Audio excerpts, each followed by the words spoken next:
ஹாஸ்பிடல்ல இவ்வளவு பணம் கட்டி ஆகணும்னு சொல்றாங்க. அதனால நான் அந்த பணத்தை எடுத்து கட்டிட்டேன். ஆனா நீங்க கவலைப்படாதீங்க சார். உங்க பணத்தை நான் ஒண்ணு ஏமாத்திர மாட்டேன். எண்ணி 2 மாசத்துல நின்னு போன வீட்டு வேலை திரும்ப ஆரம்பிச்சு வீடு கட்டுறதையும் நான் உங்களுக்கு காட்டிடுறேன் சார். அதுக்கப்புறம் மேற்கொண்டு நீங்க வீடு கட்டுறதுக்கு என்ன பணம் தரணுமோ அதை கொடுத்தா போதும். ஓ, இதுக்கப்புறம் கூட நாங்க உங்களுக்கு பணம் தருவோம்னு கனவு கண்டுகிட்டு இருக்கீங்களா? இன்னும் 1 மாசம், ஒரே மாசம் இஎம்ஐ கட்ட முடியாம மிஸ் ஆச்சுன்னு வச்சுக்கோங்க. அது ஒண்ணு போதும். ஃபர்தரா இருக்கிற மொத்த லோன் அமௌண்ட்டையும் நாங்க கேன்சல் பண்ணிடுவோம். சார் இஎம்ஐ கட்டலனா மட்டும் தானே சார்? அதெல்லாம் தவறாது. நீங்க ஒண்ணும் கவலைப்படாதீங்க. சரி, பார்க்கலாம். வெளியே போய் கேஷ் கவுண்டர்ல பணத்தை கட்டிட்டு கிளம்புங்க. அக்கா என்னடி வீட்ல அரிசி காலியா போகுதுக்கா? இப்ப ஒல வைக்கிறதுக்கு கூட அரிசி கம்மியா தான் இருக்கு. அரிசி மளிகை சாமான் எல்லாமே வாங்கணும். வாங்கினாதான் இன்னைக்கு சமையலே பண்ண முடியும். இருமா இருக்கட்டும். 2 பேரும் கடைக்கு போயிட்டு எல்லாத்தையும் வாங்கிட்டு வந்துடலாம். அக்கா கடைக்கார அண்ணாச்சி தான் பாக்கி தராம எந்த பொருளும் தர முடியாதுன்னு சொன்னாருன்னு சொன்னல. அவர்கிட்ட நான் பேசுறேன். நான் வந்து பேசினா அவர் கண்டிப்பா தருவாரு. பணத்தை குடுக்கறதுக்கு 1 வாரமோ இல்ல 10 நாளோ அவகாசம் கேட்டுட்டு வீட்டுக்கு தேவையான பொருளை நம்ம வாங்கிட்டு வந்துருவோம். என்ன?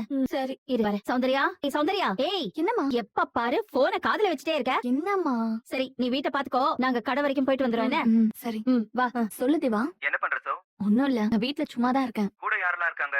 யாருமே இல்ல, நான் மட்டும் தான் தனியா இருக்கேன். எல்லாரும் கடைக்கு போயிருக்காங்க. அப்படியா? தனியாவா இருக்க? அப்ப நிஜமாவே வீட்ல தனியா தான் இருக்கியா?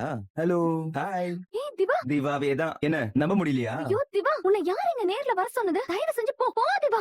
ஏய் சௌந்தர்யா, சும்மா போன்னு சொல்லிட்டே இருக்காத. வெளிய எங்கயாவது மீட் பண்ணாலும் வர மாட்டேங்கிற. உன்னை பார்க்கவே முடிய மாட்டேங்குது. அட்லீஸ்ட் நீ வீட்ல தனியா இருக்கிற நேரத்தை கண்டுபிடிச்சு உன்னை பார்க்கலான்னு வந்தா நீ இப்ப போ